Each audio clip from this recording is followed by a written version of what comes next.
ऊर्जा मंत्री हीरालाल नागर ने कहा कि आम जन की समस्याओं का एक छत के नीचे समाधान करने की मंशा के साथ प्रदेश में पंडित दीनदयाल उपाध्याय अंत्योदय संबल पखवाड़ा आयोजित किया जा रहा है। इस पखवाड़े में लगाए जा रहे शिविरों में राजस्व से संबंधित समस्याएं लेकर आने वाले ग्रामीणों की समस्याओं का निदान हो।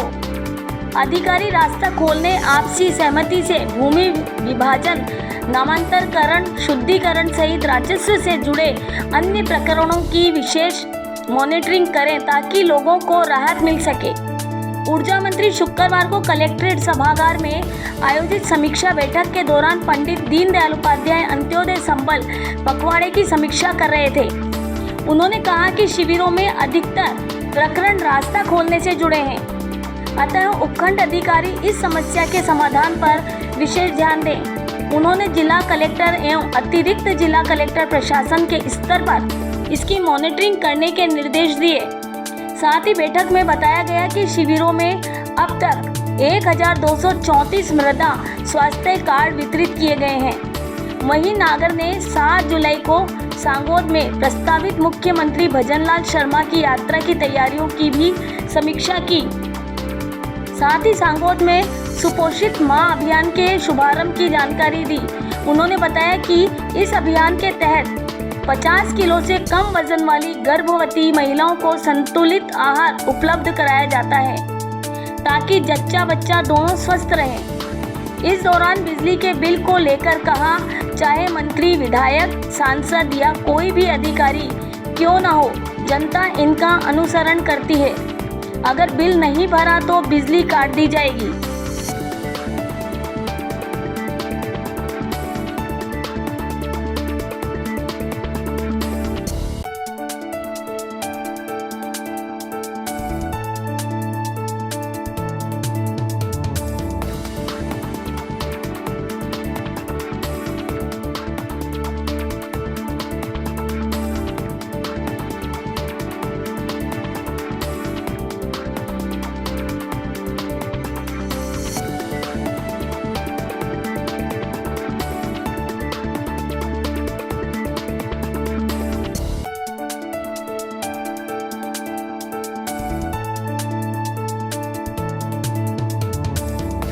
उनके किसी का नाम शुद्धिकरण है, वही नहीं होता, महीने 2 महीने तक, 3 महीने तक चक्कर लगाता रहता है। तो किसी को भी चिंता नहीं होती है इस बारे में। हमें चाहे रास्ते का हो, चाहे वो नामांतरण का हो, चाहे वो शुद्धिकरण का हो, ऐसे रेवेन्यू से संबंधित कामों को हमें जल्दी करने की आवश्यकता है। उसके लिए एक विशेष मॉनिटरिंग कलेक्टर साहब आप अपने लेवल पर एक नियुक्त कर दें। प्रगति ले हमने हर एक वीकली जो भी आपके 15 दिन में हो, कितने केस पेंडिंग है, क्या है। और इसके अलावा जो हमारा सांगोद का कैंप है, उसमें हमने जो विशेषकर इस कैंप में हमारी जो महिला हैं उनके लिए सुपोषित मां अभियान का जो शुभारंभ विशेष तौर पर हमारे मुख्यमंत्री जी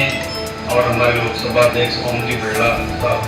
दोनों पढ़ा रहे हैं। इसका जितने भी हमारे गांव में ऐसी 50 किलो वजन से कम की जो गर्भवती महिलाएं हैं, उनको चिन्हित करके उन्हें हर महीने एक ऐसा किट उपलब्ध कराया जाएगा जिसमें संतुलित आहार उनको मिले और वो उसके बाद स्वयं भी एक हष्ट-पुष्ट रहे और उससे होने वाले हमारा जच्चा बच्चा दोनों को ही एक संबल मिले, दोनों एक स्वस्थ रहे। इसके लिए उस किट के माध्यम से उनको हर महीने वो खाद्य सामग्री और उनके उसमें जो उसके स्वास्थ्य से संबंधित जो भी आवश्यकताएं हैं पोषण तत्वों के साथ उन्हें मिलेंगे और उसका वितरण सुव्यवस्थित रूप से होगा।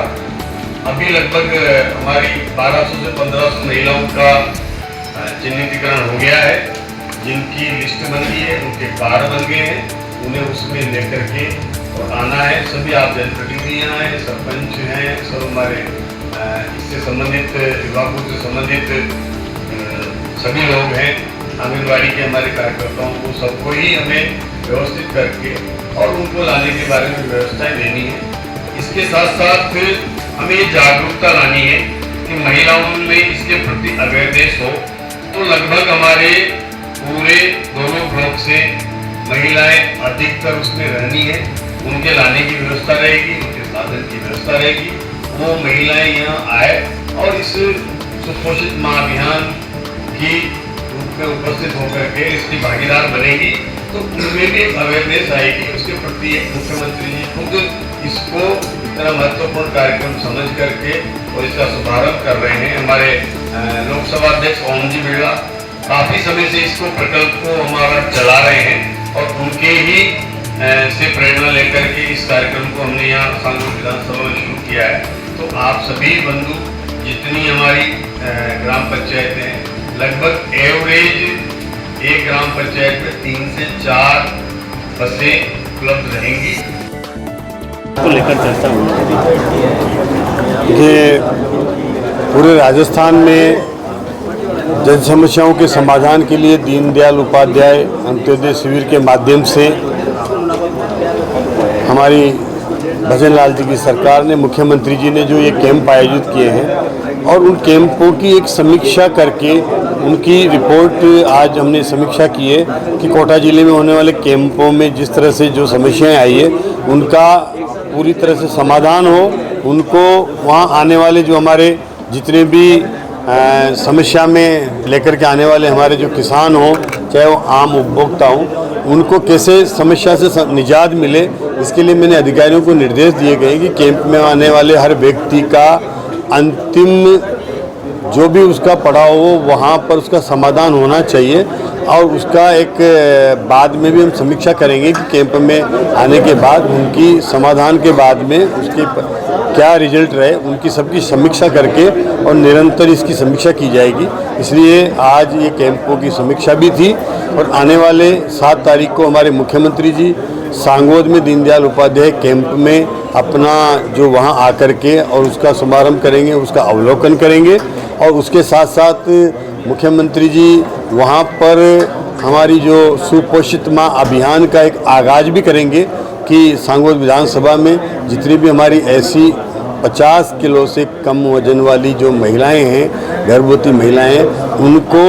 कैसे हम स्वास्थ्य की चिंता करते हुए, उनके आने वाले जच्चा और बच्चा दोनों की चिंता करते हुए उन्हें ऐसा पोषित आहार उपलब्ध हो कि वो स्वयं अपनी शरीर को स्वस्थ रखे और उसकी आने वाली हमारी जो संतान है, अगला हमारा भविष्य है, वो भी सुरक्षित रहे और स्वस्थ रहे, ताकि वो बच्चा हमारा आजीवन निश्चित रूप से एक स्वास्थ्य के साथ जिए। तो इसलिए ये सुपोषित माँ अभियान की शुरुआत सांगोद में मुख्यमंत्री जी और हमारे लोकसभा अध्यक्ष ओम जी बिरला की उपस्थिति में वहाँ होगी और उसको निरंतर हम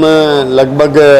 हर महीने वो पोषित किट उनको मिलेगा, ताकि वो 9 महीने तक उस किट के माध्यम से, पोषण के माध्यम से अपना स्वस्थ भी रहेंगी और उसका निश्चित रूप से जो समय पर उसको किसी भी तरह की और भी कोई समस्या आएगी, बीमारी आएगी, तो निरंतर उसके स्वास्थ्य की हम चिंता करते हुए उनकी जांचें कराते रहेंगे, ताकि वो सुरक्षित और स्वस्थ रहे और उनकी एक अच्छी और स्वस्थ संतान पैदा हो, ताकि हमारा आने वाले समय में हमारे देश की अगली जो पीढ़ी है वो सुरक्षित रहे, स्वस्थ रहे। सर, हनुमान बेनीवाल सहित कई नेताओं के बिजली के बिल बाकी थे, उनके कनेक्शन भी काटे गए।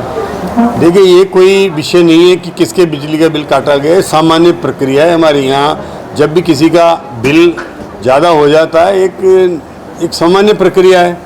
अब ये तो संभव है नहीं कि कोई वीआईपी है या कोई सांसद है या कोई विधायक है तो उसके बिजली का बिल अगर बकाया होने के बाद भी नहीं कटेगा। निश्चित रूप से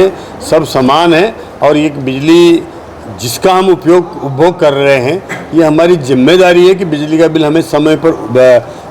भुगतान करें। और कम से कम जनप्रतिनिधियों की और ज़्यादा जिम्मेदारी बन जाती है कि जो जनप्रतिनिधि बन कर के और जनता का विश्वास जीतते हैं, जनता उनके आचरण का अनुसरण करती है।